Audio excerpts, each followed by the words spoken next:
안녕하세요. 여러분들에게 찬양을 소개해드리는 시간, 찬양노트 시간입니다. 오늘 여러분과 함께 묵상해 볼 찬양은요, 바로 사람을 살리는 노래라는 찬양입니다. 이 찬양은 우리의 목소리, 노래를 통해 하나님께 받은 사랑을 전한다는 고백이 담긴 찬양인데요. 일단 함께 묵상하면서 들어봅시다. 주 부르심 따라 예수 이름 부르면 나의 인생을 드렸네.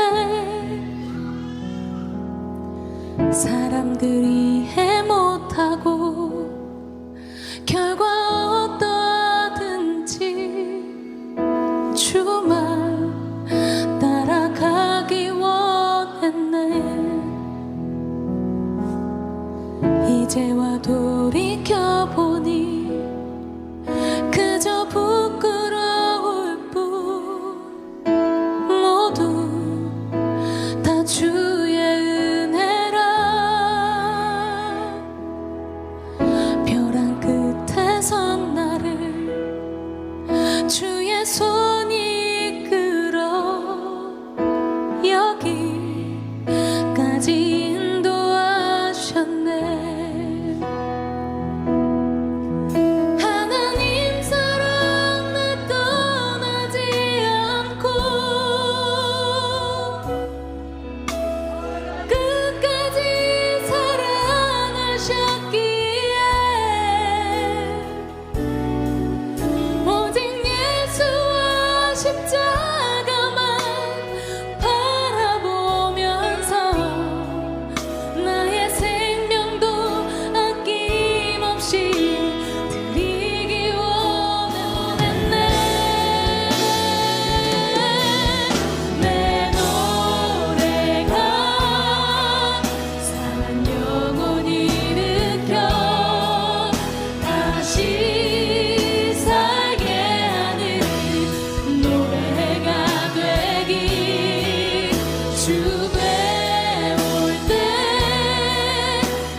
우리는 너무나 연약한 존재입니다.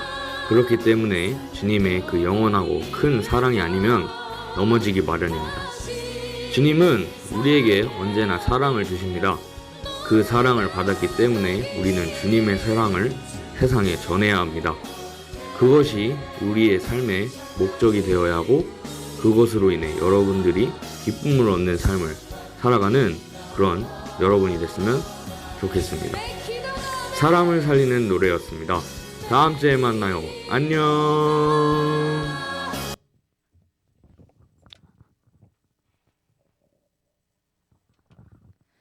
우리 함께 사도신경 하심으로 오늘 예배를 시작하겠습니다. 나는 전능하신 아버지 하나님 천지의 창조주를 믿습니다. 나는 그의 유일하신 아들 우리 주 예수 그리스도를 믿습니다.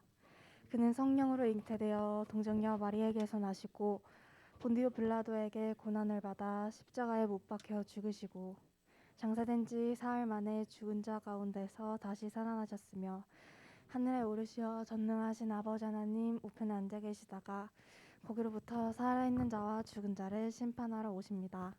나는 성령을 믿으며 거룩한 공교회와 성도의 교제와 죄를 용서받는 것과 몸의 부활과 영생을 믿습니다. 아멘. 우리 함께 기쁜 마음으로 찬양하셨으면 좋겠습니다.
우리 시간 함께 선포하면서 찬양하셨으면 좋겠습니다.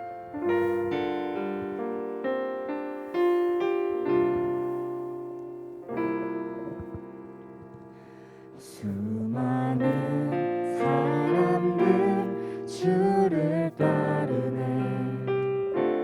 자신의 연약함 가지고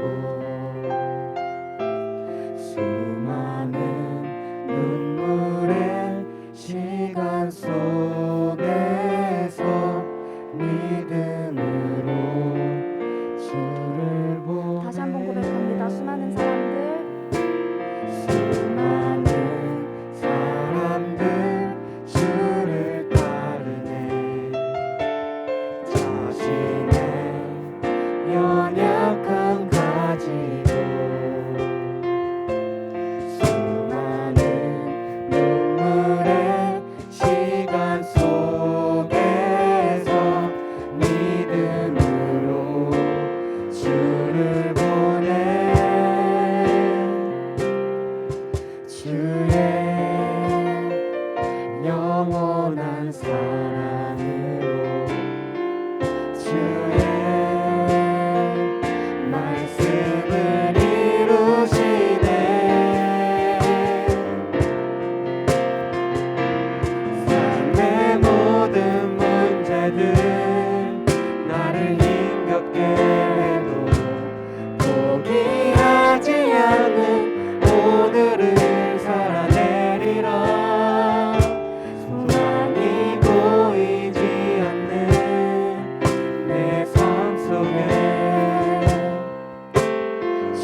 기도하셨으면 좋겠는데요. 우리가 방금 우리 입술로 고백했던 이 찬양의 가사를 묵상하시면서 우리가 정말 예배 가운데 주님 앞에 믿음으로 나아가길 원한다고 함께 통성으로 합심해서 기도하시겠습니다.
하나님 아버지 은혜를 감사합니다. 오늘 이렇게 많은 131 식구들이 함께 비대면 온라인 예배에 참여하게 하심에 감사합니다. 주님, 예배가 비대면이고 온라인으로 드려지지만 현장 예배와 동일한 은혜로 우리 가운데 임재해 주시고 또 우리 마음을 만져주시옵소서. 이제 곧 말씀을 듣습니다. 주님, 말씀 전하시는 목사님 항상 지켜주시고 또 우리가 말씀을 듣는 가운데 정말 우리의 마음과 우리의 귀가 열리게 해주셔서 우리가 주님의 음성을 듣고 정말 그 말씀대로 일주일 동안 삶 속에서 살아낼 수 있는 우리 131 식구들이 되게 해주세요. 예배 후에 있을 목장 모임까지 함께하여 주시고 감사드리며 예수님의 이름으로 기도드렸습니다.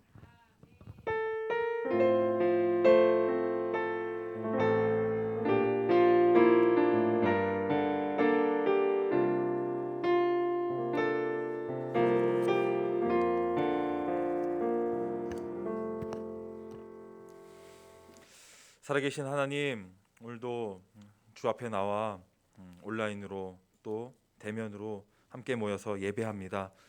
하나님, 이렇게 하나님을 예배할 수 있도록 우리의 기회와 특권 허락하여 주시고 하나님, 코로나 가운데서도 우리가 하나님을 사랑함을, 하나님께 감사함을, 하나님께 영광 돌리기를 주저하지 않고 이렇게 나와 하나님께 머리 숙여 예배하며 나아간 우리 모든 청소년들과 교육목장을 기억하여 주시옵소서. 하나님, 오늘 이렇게 예배 가운데 우리 빈손으로 나오지 않고 귀한 예물 정성스럽게 준비한 그 손길을 기억하여 주시고 하나님, 구분하여 드린 그 각 예물마다 하나님께서 귀하게 축복하시고 사용하셔서 하나님 나라가 확장되고 죽어간 영혼을 살리며 그 VIP 영혼 구원하여 제자 삼는 일에 조금도 부족함 없도록 우리 청소년부 1318 친구들을 붙잡아 주시고 사용하여 주시옵소서. 하나님, 드리지 못하여 안타까워하는 그 마음 주님 아시오며 경제적으로 또 가정의 형편이 어려워서 또 위축되어 있는 그런 지체들 있다면 하나님께서 소생시켜 주시고 만져주시고 회복시켜 주셔서 다시 한 번 더 살아계신 하나님의 그 은혜 가운데 감사하며 하나님께 자원하여 드리기를 부족함 없는 그 모든 손길 될 수 있도록 축복하여 주시옵소서. 감사드리며 살아계신 예수님의 이름으로 축복하며 기도드리옵나이다. 아멘. 네, 오늘 하나님 우리에게 주신 말씀 같이 함께 보겠습니다. 누가복음 9장 10절에서 13절 말씀입니다.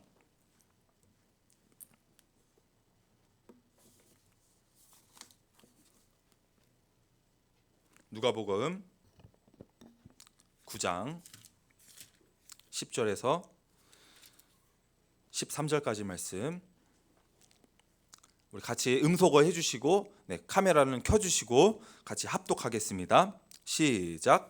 사도들이 돌아와서 자기들이 한 모든 일을 예수께 이야기하였다. 예수께서는 그들을 데리고 따로 벳세다라고 하는 고을로 물러가셨다. 그러나 무리가 그것을 알고서 그를 따라갔다. 예수께서는 그들을 맞이하셔서 하나님 나라를 말씀해 주시고 또 병 고침을 받아야 할 사람들을 고쳐 주셨다. 그런데 날이 저물기 시작하니 12 제자가 다가와서 예수께 말씀드렸다. 무리를 헤쳐보내어 주위의 마을과 농가로 찾아가서 잠자리도 구하고 먹을 것도 구하게 하십시오. 우리가 있는 여기는 빈들입니다. 그러나 예수께서는 그들에게 말씀하셨다. 너희가 그들에게 먹을 것을 주어라. 그들이 말하였다. 우리에게는 빵 5개와 물고기 2마리밖에 없습니다. 우리가 나가서 이 모든 사람이 다 먹을 수 있을 만큼 먹을 것을 사지 않으면 안 되겠습니다. 아멘. 할렐루야. 예배의 자리에 나오신 여러분들 축복하고 환영합니다. 목소리 잘 들리시나요? 네. 여러분 화면을 켜주시기 바랍니다. 화면을 여러분 켜주시면은 그게 별거 아닌 것 같아 보여도 오늘 말씀처럼 적은 물고기와 적은 떡으로 5천 명을 배불리 먹은 그 사건 여러분 다 아시죠? 여러분 화면을 켜주시면은 그 영향력이 또 친구들에게 가고 화면을 꺼주시면은 그 영향력이 또 친구들에게 가게 되는 것을 여러분이 한번 묵상해 보시면 좋겠습니다. 자, 오늘 말씀 제목이 뭐죠? 네, 비범함과 탁월함을 뛰어넘는 제목 좀 멋있지 않아요? 감사합니다. 이렇게 너무 아멘으로 화답해 주셔서 네, 제가 지어봤습니다. 초대교인들과 이게 많은 크리스천들은요, 이 오늘 성경에 나온 이 제자들, 12 제자들, 이 사도들을 아주 전설적인 인물로 평가하고 생각했을 것입니다. 왜냐하면 그들은 담대하게 복음을 전하다가 십자가에 달려 죽기도 하고 화형을 당하기도 하고 사자의 밥으로 찢김을 당하면서 죽임을 당했었던 그러한 분들이기 때문에 이들은 굉장히 전설적인 분이라고 생각했을 것입니다. 왠지 이 12 제자 하면은 어떤 이미지가 떠오르세요? 다양한 이미지들이 연상되시겠지만은 왠지 비범할 것 같고 탁월할 것 같은 그런 뭔가 그들에게 특별함이 있었기 때문에 12 제자, 굉장히 상징적인 거잖아요. 12 제자. 예수님의 최후의 만찬이라는 그 그림의 성화를 또 이렇게 보면은 거기에 이렇게 선택받은 사람들, 예수님이 살아계시고 예수님이 막 무리를 걸으시고 바다 풍랑도 잠잠케 하시고 병든 자도 고쳐주시고 죽은 자를 살려내시면 기타 등등의 수많은 일들을 성경에 다 기록하지 못할 만큼 그 많은 기적과 이적과 이 사건들을 그들은 직접 목도했고 봤기 때문에 그들은 굉장히 대단했을 것이다. 베드로, 마태, 빌립, 선망의 대상들, 그렇죠? 근데 어떻게 하면은 그들처럼 이렇게 위대하게 아름답게 쓰임 받을 수 있을까? 근데 이 복음서에는요, 12 제자들에 대해서 이름들이 나오지 않습니다. 그냥 뭐라고요? 제자들, 사도들, 아주 평범한 사람들이에요. 그들도 저희들과 다를 바가 없는 사람들입니다. 사도들이 예수님의 말씀을요 오해한 적 굉장히 많죠. 너희들은 아직도 깨닫지 못하느냐 이 밥통들아. 예수님이 얼마나 많이 꾸짖으셨어요 제자들을요. 그렇게 놀라운 기적과 표적과 기사를 봤음에도 불구하고요. 그리고 예수님의 말씀이 무슨 뜻인지 예수님이 가르쳐 줬는데도 그때 깨닫는 게 아니라 예수님이 죽으시고 부활하신 다음에서야 그제서야 조금씩 깨달아가는 모습들. 예수님이 하늘로 승천하시고 이 땅에 계시지 않고 나서야 주님이 그 말씀이 무슨 뜻이었구나 그제서야 깨닫는 제자들. 이런 것이 대부분이었어요.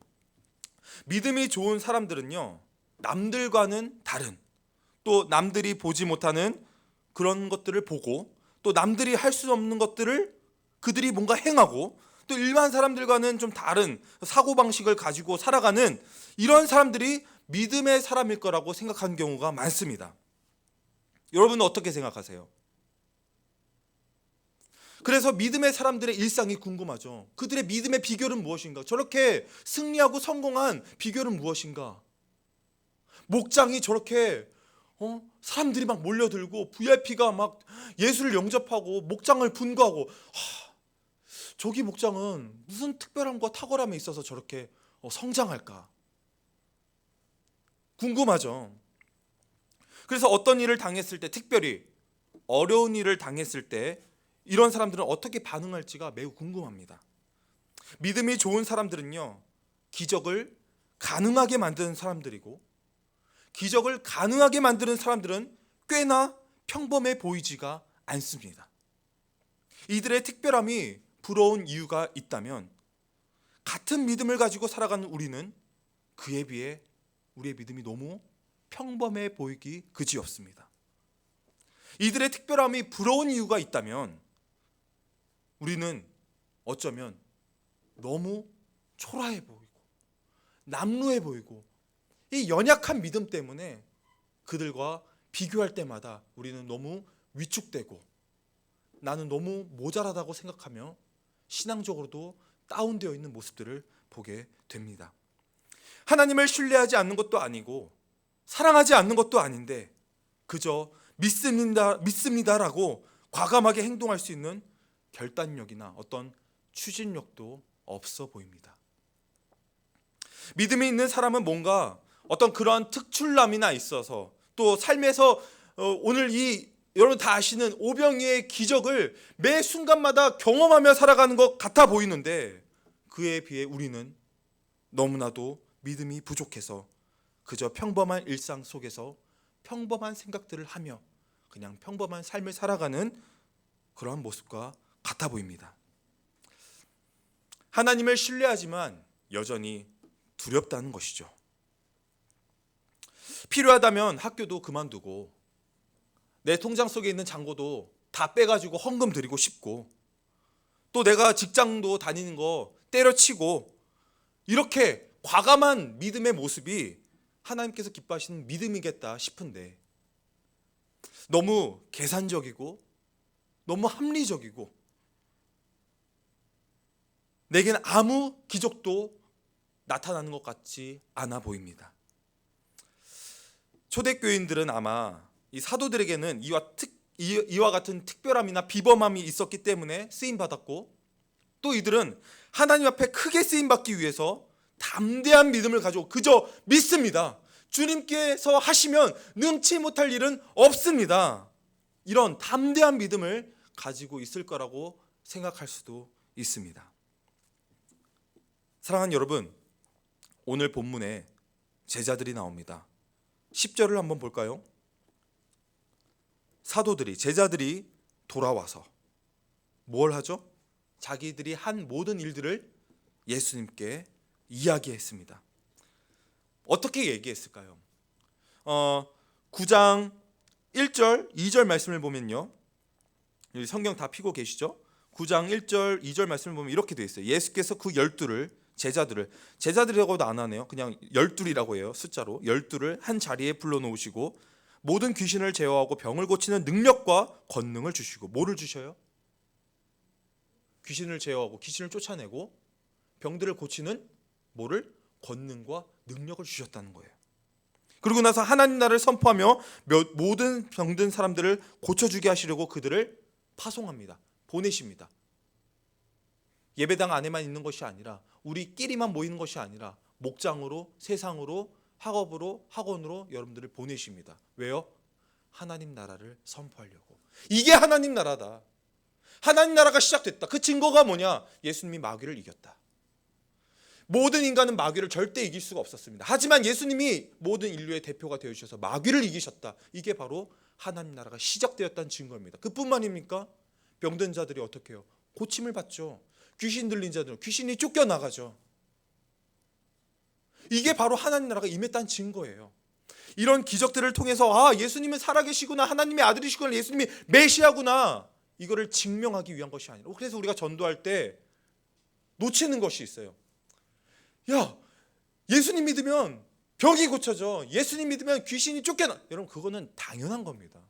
그걸 통해서 예수님이 하나님의 아들이라는 것을 증명하려고 하는 것이 아니라 하나님 나라가 이미 임했다는 것을 그저 드러내 보이기 위해서 보이시는 예수님의 어떤 표적과 사건과 상징들인 것입니다. 이게 하나님 나라가 시작되었다는 거예요. 그래서 제자들은 뭐 하면 돼요? 그분이 다 차려놓은 밥상에 그들은 그저 숟가락 하나 들고 국 떠먹는 거, 밥 떠먹는 거 쉬워요, 어려워요? 굉장히 쉬운, 이건 어려운 일이 아니에요. 국을 떠먹어야 되는데 제가 믿음이 부족해서 주님 왜 저를 믿음을 안 주셔서 이걸 입에 못 집어넣게 합니까? 이거예요? 아니에요. 그냥 먹으면 돼요. 주님은 이 밥통들아, 이 믿음이 적은 자들아. 여러분, 어려운 것이 아닙니다. 주님이 다 차려놓으셨어요. 맛있게 정성스럽게 여러분들이 영적으로 잘 성장할 수 있도록 하나님 다 차려주셨어요. 말씀을 읽으면 되는데 믿음이 부족해서 제가 말씀을 못 읽습니다. 사단 마귀가 저를 유혹해서 말씀을 못 읽습니다. 사단 마귀가 사단도 당황스러울 거예요. 아니, 나는 아직 너 유혹 안 했는데. 그냥 네가 게을러서 그런 거야. 네가 그 죄된 습관을 가지고 있기 때문에 그런 거. 사단도 아마 좀 억울할 것 같아요. 하나님, 제가 맨날 사단 저 핑계대 이럴지도 몰라요, 여러분. 우리가 게을르기 때문에 그런 거예요. 뭐 하나님 핑계 될 필요도 없고요, 마귀 핑계 될 필요도 없습니다. 우리가 그저 읽으면 되는 거예요. 아멘이십니까? 자, 이 10절에 사도들이 나오는데 예수님께 신나가지고 예수님이 능력과 권능을 주신 대로 그저 차린 밥상에서 병자들을 고치고 귀신들을 제어하고 쫓겨나가는 일들을 그냥 하게 된 거예요. 그러니까 막 흥분이 되죠. 와, 주님, 정말 저희들에게 능력과 권능을 주셨군요. 저희들이 나가서 좀 몇 바퀴 돌아보니까요, 귀신들이 쫓겨나가고요, 병자들이 고침을 받고요, 하나님 나라가 전파됐다는 게 믿어지네요. 그리고 나서 이거 내가 한 거라고 자랑할 수 있나요? 하나님 다 하셔놓고 아이고 야, 잘했다, 충성된 종아, 네가 순종했더니 그런 일이 일어났구나. 하나님은 이런 분이세요. 내가 열심히 해서 된 게 아니라요, 하나님은 이미 다 차려놔 주시고 그래, 잘했다, 충성된 종아, 칭찬하시는 분이세요. 마치 우리가 그 아기처럼 하나님은 그렇게 사랑스러운 눈으로 저희를 바라보고 계시죠. 굉장히 업되어 있었습니다. 놀라운 사건들을 통해서 그들은 굉장히 흥분되어 있었을 것입니다. 그렇죠? 어깨에 뽕이 이만큼 올라갔을 거예요. 와, 예수님이 말씀하신 대로 순종하니 이런 놀라운 역사가 나타나는구나. 그런데 이렇게 굉장히 흥분되어 있는 상태에서, 고조되어 있는 상태에서 어떻게 해요? 날이 저물기 시작합니다. 어둠이 내렸습니다. 12제자들이 어떻게 해요? 방금까지도 이런 예수님의 놀라운 능력과 권능으로 병자들을 고치고 귀신들을 쫓아냈는데 날이 저물기 시작하니까 그들은 또다시 걱정하고 근심하고 염려하는 것이죠. 왜요? 여기가 빈들이기 때문에. 오늘 말씀을 보니까 여기가 빈들이라고 얘기합니다. 빈들은 어떤 곳이에요? 광야와 같은 곳이죠. 해가 떨어지면, 밤이 찾아오면 그곳은 춥고 거기 있는 모든 군중들과 무리들은 굉장히 고달파지고 고생을 하게 되는 것이죠. 먹을 것 있나요? 빈들엔 아무것도 없습니다. 잠을 잘 수 있었을까요? 그것은 너무 추워서 입이 돌아갈 정도로 춥습니다. 잠자리도 마땅치 않습니다. 제자들은 뭐라고 얘기해요? 아주 평범하고 합리적인 그런 생각들을 합니다. 제자들이 12절에 날이 저물기 시작하니까 무리를 헤쳐보내서 주위의 마을과 농가로 찾아가서 그들이 잠자리도 구하고 먹을 것도 구하게 하십시오. 왜요? 여기는 빈들이기 때문에. 지극히 상식적이고 평범한 생각을 가진 제자들의 모습이었습니다. 그러자 예수님께서 제자들에게 뭐라고 말씀하시죠?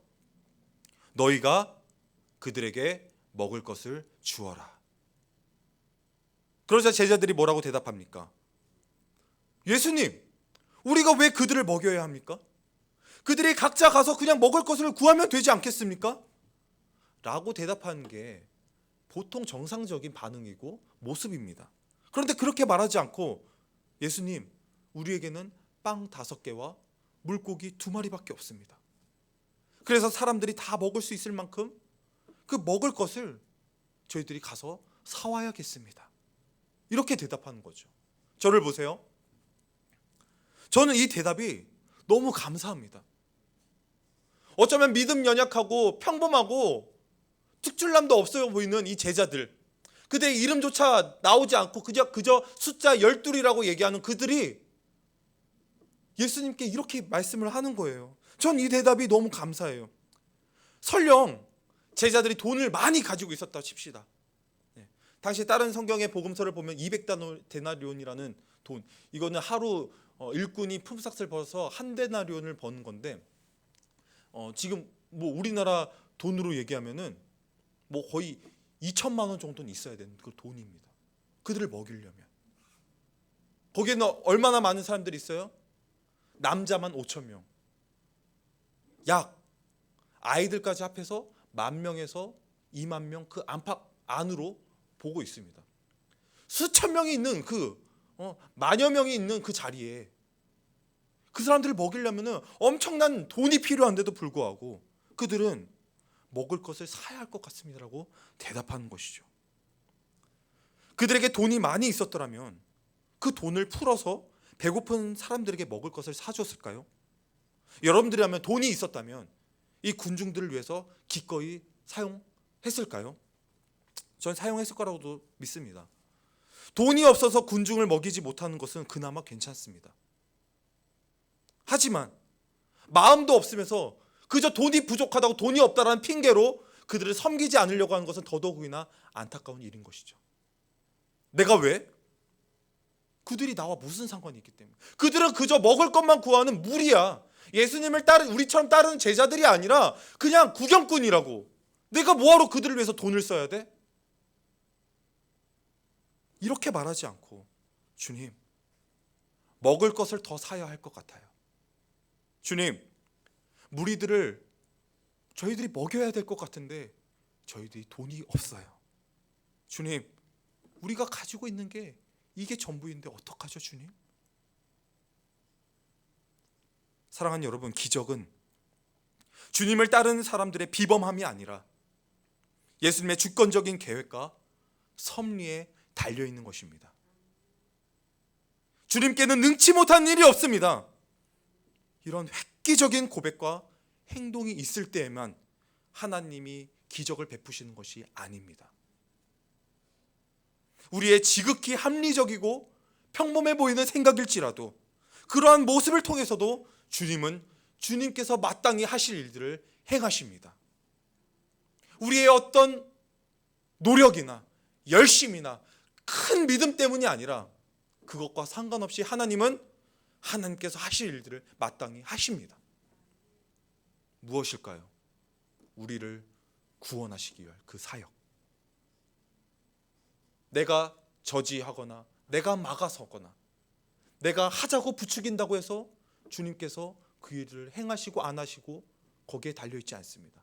하나님은 하나님의 그 놀라운 계획과 하나님 나라에 회복시키려고 하는 그 구원 계획을 마땅히 하나님의 주권으로 하나님의 섭리와 그 뜻 가운데 예정하신 계획 가운데 이 모든 일들을 진행해 나가십니다. 중요한 것은요, 우리에게 달린 것이 아닙니다. 주님께서 이 기적을 행할 마음과 계획이 있느냐가 중요한 것입니다. 그리고 그 계획은 수천 명의 인파 속에서 속수무책이었던 제자들, 그들을 먹이라는 요청에 당황했던 이 제자들에게 놀라운 기적을 보여주셨습니다. 여러분이 잘 아시다시피 수천 명을 배불리 먹이고도 몇 광줄이나 남았어요? 오늘 이 누가복음에서는 12광줄이나 그 부스러기만 모아서 남았다고 기록되어 있습니다. 12광줄이는요, 저만한 크기의 광줄입니다. 거기 있는 수천 명의 사람들을 먹이고도 12광줄이나 많이 남긴 거예요. 누가복음 9장 1절에 이 12제자를 부르셔서 하나님 나라가 어떠한 것인지를 알려주고, 같은 장 17절에 나오는 이 12광줄을 통해서 구약의 이스라엘 백성 12지파와 신약의 이 12제자들을 통해서 이스라엘의 모든 굶주린 자들을 배불리 먹게 하시고 하나님 나라의 복음의 잔치가 얼마나 풍성하고 만족스러운 건지를 보여주시기 위한 말씀이 오늘의 핵심 내용입니다. 이 하나님 나라의 천국 잔치를 이 오병이어 사건을 통해서 조금이나 맛보아 알게 하신 사건, 예수님께서 죽으시고 부활하신 다음에는 이 사건은 더욱더 크게 확장되어 나아간 것입니다. 그래서 저와 여러분들이 예수님을 믿음으로 이 오병이어의 사건을 이미 경험하게 된 것입니다. 과학적으로는 이거 어떤 것들을 설명할 수 없습니다. 역사적으로도 이것들을 설명해 낸다고 해도 믿음은 그런 것이 아니죠. 사랑하는 여러분, 저와 여러분들이 오병이어의 사건을 지금도 경험하고 계십니까? 이미 경험했다고 제가 말씀드렸는데 정말 경험하셨습니까? 그 오병이어의 사건의 결과가 무엇입니까? 그것이 바로 하나님 나라가 임했다라는 증거입니다. 그 증거가 바로 교회이죠. 교회는 어떤 곳이죠? 교회는 하나님의 말씀을 듣고 날마다 모여 떡을 떼고 같이 모여 음식을 나누고 식탁 교제를 하는 것이 우리 교회 그리고 목장입니다. 날마다 같이 마음을 모아서 성전에 모이기를 힘쓰고 서로 교제하고, 또 오늘 어른들은 성찬식을 하게 되는데, 세례받은 사람들은 성찬식을 하게 되는데 생명의 양식을, 생명의 음료를 먹고 함께 울며 웃고 기뻐하는 것이 바로 교회 공동체입니다. 온전한 마음으로 음식을 먹고 기도하기를 힘쓰죠. 그리고 믿는 사람들이 모여있기 때문에 어떻게 해요? 자신들의 물건을 기꺼이 내어줍니다. 그리고 그 물건을 같이 통용, 공용으로 나눠서 함께 씁니다. 우리 집에 있는 식탁 같이 쓰는 거예요. 하나님이 주신 것이기 때문에. 우리 이 집, 우리가 살고 있는 이 집, 우리가 앉는 의자, 우리가 마시는 컵, 그 모든 것들을 목장을 위해서, 영혼들을 위해서 구매하고 섬기는 것, 다 하나님 나라가 임했다는 증거고, 그 결과가 우리가 마땅히 섬기는 모습이 되는 것입니다. 하나님을 찬양하고 온 백성에게 칭찬받고 구원받는 사람들이 어떻게 해요? 날마다 더해지더라. 그런 식으로 목장에서 VIP들이 모이고 VIP들이 예수님을 영접하고 믿는 자들의 수가 더해지는 것, 이것이 바로 오병이어의 기적의 사건입니다. 이것이 하나님 나라가 임했다는 증거입니다. 어쩌면 오병이어의 기적보다 더 큰 기적이죠. 그런데 우리는요, 너무 많이 위축되어 있습니다. 전능하신 하나님이 능치 못할 것이 무엇이냐? 우리가 하나님을 믿으면 담대하게 믿고 그냥 담대하게 나아가야 되는데, 하나님의 능력을 의심하는 것은 아니지만 우리에게 그러한 믿음이 없다고 생각하기 때문에, 우리는 비범함이나 특출남이 없다고 생각하기 때문에 신앙적으로 많이 위축되어 있습니다. 여러분들은 어떠신가요? 여러분에게 비범한 어떤 특출난, 특별함이 있어서 하나님의 기적을, 오병이어의 사건을 지금도 경험하고 살아가고 계십니까? 아니면 나는 너무 평범한데, 이렇게 제자들이 아름답게 쓰임받고 오병이어의 기적을 경험했던 것처럼 나도 경험해보고 싶은데 내 믿음이 너무나도 연약하기 때문에 나는 경험할 수 없어. 난 한번 경험해보고 싶은데 내 모습을 바라볼 때는 나는 이것들을 경험할 수가 없어. 제게 믿음이 없습니다. 믿음이 연약합니다. 이러한 모습이 저와 여러분의 모습 아닌가요? 파도가 넘실거리면 누구나 담대히 무리를 걸을 수 있는 것이 아니라 빠질까봐 두려워 걱정하는 것이 저희들의 모습입니다. 하나님의 능력을 믿으면서도 내가 가진 통장에 잔고가 없고 냉장고가 텅텅 비어 있고 내 성적, 내 점수를 바라볼 때는 바닥을 치는 것 같아서 내 마음이 어떻죠? 불안한 거예요. 걱정과 염려와 근심이 찾아오는 거예요. 내 외모를 바라볼 때, 내 성적을 바라볼 때, 내 인간관계, 내 성격을 바라볼 때 나는 너무 부족한 거예요. 하나님께 쓰임받을 만한 구석이 조금도 없는 거예요. 그게 우리들의 모습입니다. 하나님은 뭐든지 다 하시니까 그까짓 것 한순간에 다 채워주실 거라는 그런 큰 믿음만이 믿음이 아니라는 것입니다. 두려워서 불안해서 10번은 더 확인해야 되고 계속해서 고민하고 걱정하다가 그저 그냥 밥숟가락 한번 뜨는 그 정도의 믿음, 그런 믿음도 믿음이라는 것입니다. 내게 주어진 이 현실에 대해서 우리가 어찌할 바를 모르고 걱정하는, 하지만 하나님을 바라보고 하나님의 손을 붙잡으려고 하는 것, 여러분에게 그러한 작은 믿음이라도 있기를 주님의 이름으로 축복합니다. 하나님을 의지한다는 말은 단순히 하면 된다, 이런 식의 긍정적인 사고를 가지고 살아가는 것이 아닙니다. 그것은 단순히 우리가 원하면 뭐든지 이루어주실 수 있다라는 그 확신에 찬 신념도 아닙니다. 하나님을 의지하는 것은 불안함 속에서도 끝까지 하나님을 바라보는 것입니다. 제가 어렸을 때 초등학교 시절이나 중학교 때까지는 저희 아버지랑 저희 아빠랑 캠핑을 많이 다녔어요. 캠핑을 이렇게 많이 다녔는데 제가 어렸을 때 화장실이 너무 가고 싶은 거예요. 그런데 상황이 좀 비슷해요. 날이 어둑어둑해지기 시작합니다. 산속에 있는 캠핑하는 데는요 너무 빨리 어두워지는 거예요. 밤이 너무 빨리 찾아오는 거예요. 제가 이제 화장실이 너무 급한데 어떻게 했어요? 어린 마음에 무섭죠. 막 짐승이 나타나면 어떻게 하고 막 무서운 괴한이 나타나면 어떻게 해요? 막 두려움이 찾아오는 거예요. 그래서 제가 화장실 안 가고 꾹 참았어요. 그럼 제가 안쓰럽던지 저희 아버지가 너 지금 뭐 하냐? 왜 그러냐? 아빠가 같이 가준다는 거예요. 그래서 제가 괜찮다고 했죠. 아니 괜찮아요. 아빠가 망을 봐주신대요. 괜찮아요. 안 가도 돼요. 참을 수 있어요. 그래도 아빠가 같이 가재요. 그래서 마지못해서 아빠랑 같이 화장실에 갔습니다. 이제 공중 화장실에 갔는데 제가 깜깜하고 무서워서 화장실 안에서 볼일을 보면서 뭐라고 얘기했어요? 아빠? 아빠 여기 있어. 좀 이따가. 아빠! 아빠 여기 있어. 걱정하지 마. 아빠 거기 있는 거지? 있다니까. 왜 몇 번을 그렇게 불러? 아빠 여기 있어.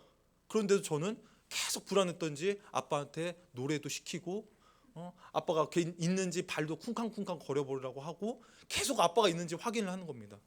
참 아빠가 밖에 있는데 지켜준다고 했는데 믿지 못하는 그런 연약한 모습이죠. 하지만 그 아빠 몇 번이나 확인한 다음에 안심이 되고 나서야 볼일을 아주 거사를 마칠 수 있었습니다. 불안한 마음이 있고 걱정도 되긴 하지만 그래도 아빠가 함께 계신다라는 그 사실과 아빠가 나와 함께 계신다는 그 말을 내가 믿었기 때문에 일들을 마칠 수 있었고 가능한 일이었습니다. 제자들은요 걱정도 되고 이해할 수 없었지만 주님이 시키는 대로 다 할 수 있었습니다. 왜죠? 믿음이 있었기 때문에 그렇습니다. 예수님께서 그들에게 50명씩 때를 지어서 앉게 하여라. 하지만 제자들은 그 말에 순종을 했던 것입니다. 우리 주님은요, 내가 불안함과 두려움 가운데도 주님을 바라보고 주님 의지하기를 기대하십니다. 내 믿음이 기적을 가능하게 하는 것이 아니라 내 안에 계신 주님이 이 기적을 가능하게 하시는 분이시기에 평범함을 뛰어넘을 자신은 없어도 진심으로 주님을 의지하고 싶고 주님과 동행하고 싶고 또 주님을 사랑하고 싶은 그 마음을 통해 주님은 하나님의 기적을 나타내실 것입니다. 저는 자신이 없습니다. 주님이 계시는데 떡 5개가 뭐가 문제입니까? 주님이 능치 못할 일이 없으시다. 그런 믿음으로 말할 자신이 없습니다. 주님, 이게 단데요. 제가 가진 것은 이게 전부인데요. 어떡하죠, 주님? 그 불안함과 두려움의 그 소심한 모습이 저의 모습입니다. 그렇긴 하지만 그래도 저는 주님을 붙들고 싶습니다. 주님을 붙잡고 싶습니다. 주님과 동행하고 싶습니다. 그리고 저는 감히 그것을 믿음이라고 말하고 싶습니다. 사랑하는 여러분, 내가 너무 평범해 보이고 어떠한 비범함이나 특출남이 없는 것 같아 보일지라도 주님은 우리를 사용하시고 우리를 사랑하십니다. 적은 빵과 물고기로 수천 명을 먹이신 것처럼 우리의 볼품없고 적은 믿음이라 할지라도 주가 붙드시면 여러분에게 능력과 권능이 나타나고 하나님 나라가 선포될 것입니다. 기도하겠습니다. 하나님, 우리에게 믿음이 없음을 고백합니다. 매 순간 모든 상황에서 주님은 전능하시니 못하실 게 없다라고 고백하고 싶고 그 담순하고 담대한 믿음으로 그저 순종하면 좋겠지만 우리의 현실 앞에, 우리의 상황 앞에 우리는 또다시 걱정하고 염려하고 근심하고 좌절합니다. 비록 두렵지만 그 많은 근심과 염려 속에 놓이기도 하지만 그래도 주님을 믿고 싶고 주님을 따르고 싶고 주님과 동행하고 싶습니다. 하나님의 놀라운 기적을 바라보는 것이 우리의 믿음이 연약하고 특출남에 있는 것이 아니라 하나님의 계획과 주권에 있음을 알고 믿게 하여 주시옵소서. 이제는 우리 주 예수 그리스도의 은혜와 하나님의 무한하신 사랑과 성령의 감동감과 내주교통 충만 역사 인도하심이 적은 믿음이라 할지라도 그저 주님을 사랑하고 그저 주님을 따르고 주님과 동행하고 싶은 그 간절한 마음으로 주님 말씀에 순종하기를 다짐하는 머리 숙인 1418 청소년부 머리머리 위에 우리 교육 목자님들과 우리 사업장과 직장과 모든 학업 위에 이제부터 영원토록 함께 있을지어다. 아멘.